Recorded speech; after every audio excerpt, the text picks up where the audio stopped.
Welcome, everyone, to this Good Leadership Podcast. My name is Charles Good, your host and the president of the Institute for Management Studies.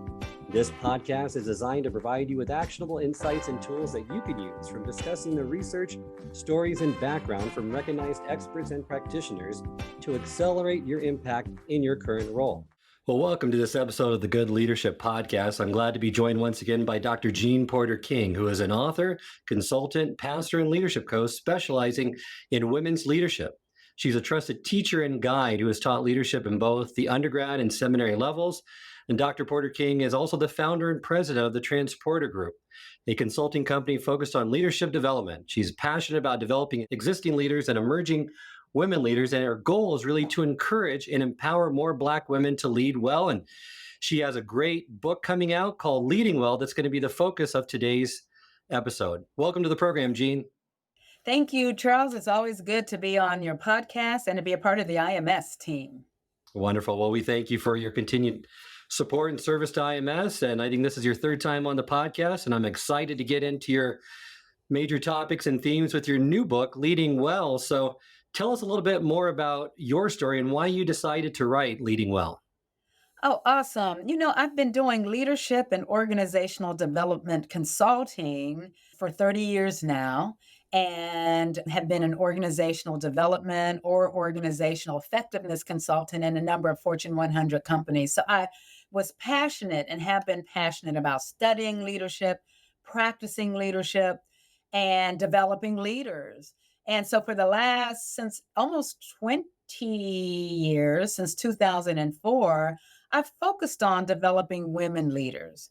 And I've worked with a number of companies to develop their pipeline to get more women advanced into senior leadership roles and executive leadership roles. And my previous book, Influence Starts With I, was a really big part of that. As I looked at kind of the work that I was doing, I noticed that in many of these senior and executive levels that I was working with, I didn't see many Black women. And it was beginning to change, but I began to look at my own story and look at what I saw as an absence and said, I really need to address in my work something that speaks directly to Black women and speaks to the challenges that Black women face in leadership. For instance, the Center for Talent and Innovation, that's their former name, they documented that Black women are often the first to raise their hand to say, I'm ready for leadership. I'm ready to, I want to advance, but they're usually the last asked or included. When we look at some of the challenges that we face as Black women, some of it comes down to dealing with barriers in the form of stereotypes and microaggressions, that some of our styles may be different and we get labeled, if we're too assertive, we get labeled as aggressive. And a man doing the same thing will be seen as the leader. And so I wanted to address those things. I also had two dear friends who served in executive leadership roles, one at a university level and one in a nonprofit. And they died at what at the time I really felt was a premature stage of their life. And they were at the top of their game. And it was a wake-up call for me to say that the very barriers and microaggressions and biases that I saw many of us as Black women fighting against, they were also having a very negative, harmful effect on our being. And there's research that I show in the book that says when it came to internal health, that many Black women reported out or ended up chronicling internally older than other women, because a lot of that stress we were absorbing and it was having harmful effects. So this book, Leading Well, is about clearly leading effectively. I always want to help women and men lead effectively, but it's also about leading from a place of wholeness and leading well. So it's clearly a play on words to say, how can we integrate more wellness practices into our leadership so that we and the people that we lead are in a healthier place? The idea for this book was partially conceived after two of your closest friends passed away. Can you tell us a little bit more about that and how really that was a wake up call for you? I sure will. As you know, as a consultant and coach, and even as one of the IMS educators, I also teach as an adjunct at one of the local seminaries, an executive leadership program. And I remember getting the call from my one friend, Chandra. We had worked together when I was an associate professor, tenure track associate professor at a local university, and we'd remained good friends. Both of us ended up leaving that organization, that university that we are part of, to do other things, running a business, and she went to nonprofit leadership. And we were very close. We went through a lot as academics in that arena. And I remember the day she called. My class was on a break for an evening dinner. This was an intensive course that I was teaching. And she called and said, I have something to tell you. She is a gentle, sweet spirit, sweet soul, and just a phenomenal leader. And she told me about this late stage cancer that she was diagnosed with. And that would have been a September conversation. And by February 15th, I got the call that she had passed. We'd stayed in touch. I walked with her through as much as I could from a distance. But what was amazing was at that same time, another dear friend who we had done our graduate school programs together, me in Southern Ohio, she in Northern Ohio. And again, because we were one of few Black women in these programs that we were in, she was in a management program, I was in an organizational communication program, but we had many similar readings and we would discuss and we got each other through. And at that same time, my friend Chandra was diagnosed. My friend Charlie was. And they died within a month of each other, late stages. And both doctors said they were very rare cancers. And as I did some research, I looked at the death rate of Black women over that period in which we were talking, and we were multiple times more likely to die than white women, Native women, even, and other women of color. And that again shook me. I made the connection between the way we are leading, the ways we are trying to help others and help our organizations, I had to ask the question, what effect is it having on us? And many of us as Black women, and I found out that women of other cultures get a different version of this, but let me just stick with Black women for a moment. We end up leading like super women. The trope is called the strong Black woman. And there's a professor that I follow that her name is Dr. Shaniqua Walker Barnes, and she calls it the strong Black woman. And she links those three words together literarily. So there are literally no spaces between them. And she says that is a figure, a type that many of us have been trained to care for everyone but ourselves. And we go over and aboard, and I call it leading like a superwoman. So we put in the long hours, we perform to the highest level. We may not always get the return, but then we're taking care of our families and we're leading like superwomen. We don't often ask for help in some of our organizations. It's for many of the organizational members to perhaps believe that we need help, we're not capable. We take on the extra roles to try to get the attention because, again, some things are stacked against us. So, what I wanted to do, and saying that my friends and others, we were leading like superwomen, this book is really about helping us move from leading like superwomen to leading like well women, women who are well inside and help enhance the well being in our workplaces and at home. That's great to hear. What can non Black leaders learn from your book as well? I'm glad you asked that because I do address that in the book. I had a choice to do we open the book and make it broad for years? And you know, one of the biggest programs that my company has done for years was inclusive leadership. I've done diversity, equity, and inclusion work for years, primarily because my doctorate is in organizational communication. And my secondary focus was cultural studies. So at the academic level, I've taught multicultural communication, intercultural communication, etc. So I want to be inclusive. But I kept seeing this gap that Black women, especially, were excluded, and that intersectional set of barriers that we faced. I wanted to address it. And what I say in the book is Number one, the principles are apropos for all people. So please read it. But I center Black women first and foremost because it's my story and it's my journey of coming to lead well. And years of working in the corporate spaces and then starting my own business and running it for 21 years. So I center Black women because it's my story. But I also center Black women because I want other people who are reading it, men and white women and other women of color, to learn from these experiences, especially if they consider themselves to be our allies.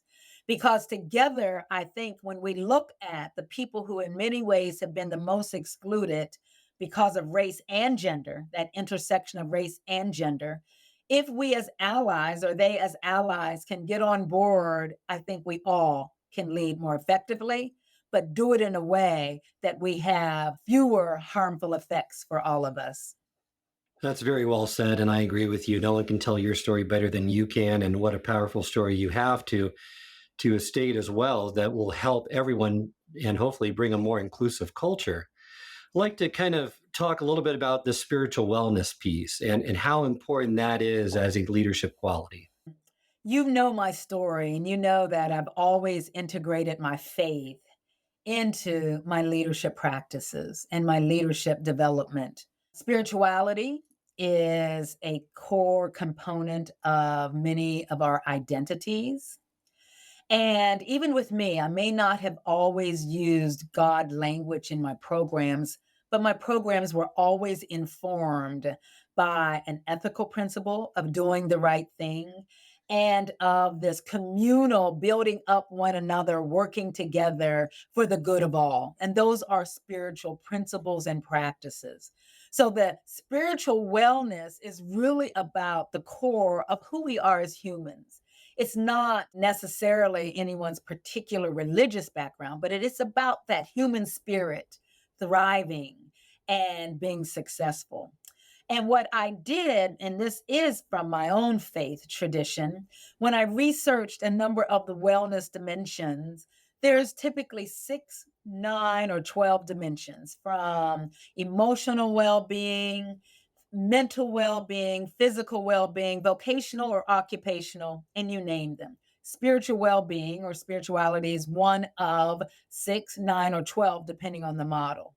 What I wanted to do here, because so many of the Black women that I coach and train and come to my programs have a faith tradition in which spirituality is core. So I use an ancient text, a biblical story about another woman who was often seen as an outsider or an outcast. And the way she's been taught down through the years, many teachers today still kind of make her an outcast. And I said, what a corollary for many Black women who feel that they're outsiders or feel that we're outsiders, but we work really hard to become those insiders. So, number one, I tell this story from a spiritual faith tradition that many of the women are going to be able to connect with, number one. Number two, I make spirituality the core from which we lead. Because as a coach, I believe we lead from the inside out, and I help people get in touch with their values and their principles that really should guide their leadership versus just the performance from the outside. And those very values and principles are spiritual in nature. So I anchor a spiritual wellness that when we can get aligned with purpose and values and those core principles, and we begin to focus on that. And one executive woman told me one time that when a person's purpose can align with the company's purpose, then you find a way up. That becomes a path for career advancement. And I believe that.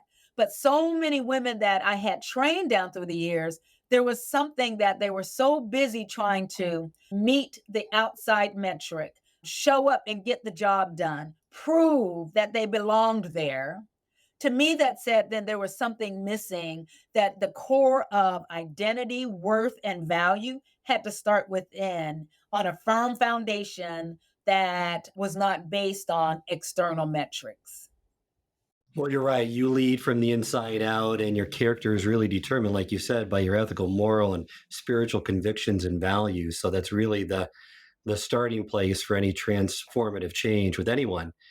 I've also seen that with many leaders, and I'll say leaders in the non dominant group, they hold back a lot of times their authentic identity in favor of fitting into a culture. What can these leaders do to kind of reclaim that identity and be themselves or be more of themselves in the workplace? That is such a good question, Charles. And again, I tell so much of my journey in the book. As a young, first of all, my first degrees are in industrial and systems engineering. So my first jobs were in large manufacturing organizations in which I was most of the time the only Black woman. I was on corporate staff and went out to these large either factories or mills, and I was doing the work.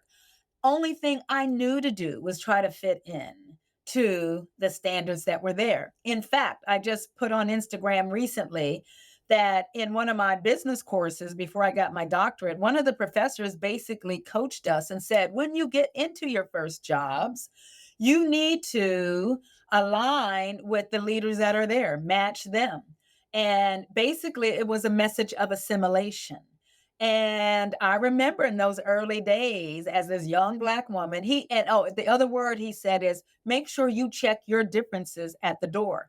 Well, I didn't know how I was going to check my difference because I show up differently. It was a predominantly white male organization. There was a number of women there, white women, handful of Black and Latina maybe. And we couldn't check our difference at the door. But my difference wasn't just my skin tone and my gender, it was also the values that came with me. And so it was a gradual maturing into this notion of I needed to really lead and show up authentically. And so it was a journey, and I tell a lot of that journey, and I want to encourage more and more people to do it now. One of the things I've done as a consultant, a DEI consultant, for instance, is help organizations develop systems and structures that are more inclusive. So I think we're at a perfect time, Charles, to answer your question, that more and more companies have embraced and advance diversity, equity, and inclusion principles and practices so that they can have cultures that are inclusive and we don't just look for assimilation. And now is the time for more and more people who look like me to be able to show up. I tell a story in the book. I have what's called locks. My hair is in its natural state. And I remember it's probably 7, 8 years ago when I was going to what we call go natural and lock my hair. I felt the need to have a conversation with my largest client at the time. She was a white Jewish woman. And we had the type of relationship that I wanted to check in with her and said, I'm about to do something different with my hair because often in the corporate settings, it was expected that Black women would come with straight hair, however, that was straightened. And as I got older, I didn't want to straighten anymore. I was damaging it too much. And the irony of all that is number one, that I felt the need to have that conversation. It went well. They didn't fire me. She tells me later that her own kind of coarse hair had to be straightened itself. So again, we're always trying to fixing the outside to fit in. But the deeper issue that is so cultural and so systemic is that women and men of color have been fired, have been told to change hairstyles to assimilate to this standard that has nothing to do with our competence. So much so that we have the Crown Act that has been passed first in California and in many other states, including my home state of Illinois, that makes it illegal to discriminate against people based on the natural ways in which they wear their hair. Only in the US do we need a law that says people can show up to work with the way their hair grows out of their head. That's how deeply entrenched some of these biases are that have been the foundation for discrimination down through the years. And so now, authentically, I tell people this is the face of a successful leader. This is the face, the skin tone, and the hair texture for this leader. And I show up authentically but not just on the outwardly. I show up being comfortable in my own skin based on who I am, the values that I bring, and ultimately my commitment to serving my clients and others that I lead. That's all a part of authenticity. That's great. And that's, I'd like to just kind of go a little bit deeper in the DEI space because you've been in that space for so long. And you're right. Conversations are going, industries, companies are making this a priority now. I'm hearing more and more, though, that there hasn't been enough movement, that people know it's important, but the conversations aren't happening yet. There's still a lot more to go. What would you say is the current state? And what would you recommend to get us to that next level so that we build even more inclusive cultures within our organizations? I actually have felt that same way, that there often hasn't been enough movement. There's some companies that have done great. There's some DEI consultants that have helped move the dial with some major companies. There's others that kind of call us in and for lip service, they want to do some training. They check the box and you don't get the long-term change. And so I advocate that leaders that hear this message, please know that executive leaders, senior leaders, you've got to continue to embrace the principles and practices of diversity, equity, and inclusion because you've got to have cultures that welcome everyone and allow everyone to show up in ways that you get the best performance from them. But it's the performance from the inside out. So that's number one. The people who listen to this that have the authority, have the power to make change, have got to continue to have that commitment to have workplaces that work well for all. But I also have made the commitment that we'll continue to work on the structural side. I may do at this season of my life, I may do a little less DEI consultant, but I advocate, and there are colleagues of mine that are out there. I'll support them any way they can. I want to go to the people who can benefit from these programs and also help them gain their agency, be able to speak up, be able to deal with the microaggression, be able to recognize the barriers, be able to heal from the inside out from these various atrocities that happen. So I see my work at this stage of doing the coaching and mentoring and work with the individuals, in this case, Black women. And I haven't limited my coaching practice to just Black women because I work with women of color and white women and some men, but I primarily work with women. But at this season, it's then helping coach these women towards agency within their organizations and also following some type of, vocation or call so that wherever they lead, it's a place they feel that that's where they belong. And they don't have to just put up with feeling like they're an outsider. I think that's a good approach because you're right. There's a lot that needs to be done on a systemic level, but that takes a lot of people working together and moving in the same direction. But you can impact a lot of individuals if you just look at each individual and try to improve it for that person, whether it's a female, person of color, and just try to build a more inclusive culture as a result. I wanted to see if the book also covers and how it looks at reshaping that patriarchal narrative about women in the workplace and allowing them, hopefully, to giving them some examples, some insights, some encouragement on how to lead more holistically, creatively, and effectively. Yeah, and that is when we talk about the barriers and the biases that women face in general, but Black women in particular. One of the ahas for me has been really looking historically at the way many of these structures and systems have been created and recognizing there's a patriarchal narrative that has supported the development of these systems for generations. And when we look at some of the patterns that show up also in even the faith tradition or the corporate tradition, it is time to call out that patriarchal narrative and give you some examples of how it shows up in the corporate space, because a lot of your listeners are going to be in the corporate space. It shows up in, first of all, recognizing that organizations that some of us work in that have been predominantly male centered, male dominated, were not created with us in mind. Often were created by founders in an era in which women were expected to be at home. Or once they got in place, they became the support for these male leaders. And you say, oh, that's another generation. That's 2 or 3 generations ago. That's a decade, a century ago. No, those vestiges remain. When it comes to leadership, I studied this in my doctoral work and in my doctoral dissertation. The very idea of leader stems from the heroic Greek myth of the leader that comes and conquers. And so it's very male oriented, right? And so in companies today that I think are holdovers from this patriarchal narrative, decision makers can feel that women aren't ready for leadership. You can have in talent review meetings, conversations, a man and a woman going up for the same or similar job. They have similar experiences. Often the conversation is, let's give him a chance. He's ready for this.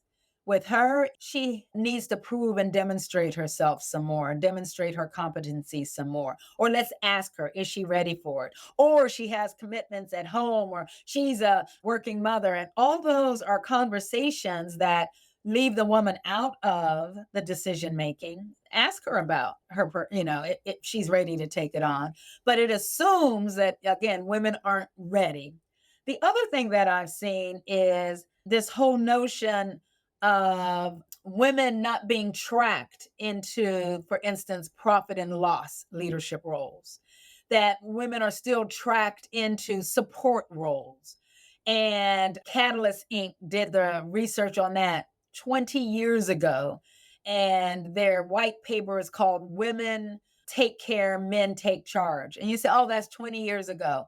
More recently, some of the big three consulting practices did similar research and find the same thing, that decision makers have a bias in their mind, in their heads, in their thinking, and will often not see women ready for these executive leadership roles that are operational or P&L.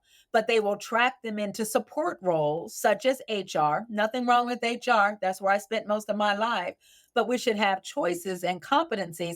For me, that's still that patriarchal narrative that decision makers think they know what's best for the women who are in their organizations. Absolutely. I think a lot of progress has been made, but there's still a lot of, like you said, vestiges that remain. And we still need to be cognizant of those and aware of those in today's society, which to some is not as evident, but it's still pervasive and it's still there. Before we close the podcast, I always like to kind of wrap it up with, in this case, what do you hope your audience, maybe it's women, women of color, get from reading your book? The key points are maybe three. One is that we no longer need to wait for or ask for permission to lead authentically. And part of our authenticity is about this whole dimension of who we are and being able to care for selves, show up as who we are, and make a major contribution. Because there's one thing about being in an outsider status, you can look and see and observe things that insiders miss. So we bring a lot of game to the table, if you will, a lot of strengths to the table. So the one thing I really want my readers is to recognize that somebody has heard you, seen what you go through, and have a book that's centered on your issues, your struggles. And number two, provide you with strategies to be able to show up. You've heard me in many of the courses that I've run for your organization that the book isn't about griping against men, but it is, I want some ahas like, oh my, I didn't imagine this. It's not my imagination that I face these barriers. I'm not alone. There are other women that face them also. And this author has experienced and seen it. And I see her story. And in her story, I see my story. But primarily, not only are not alone, it's not your imagination.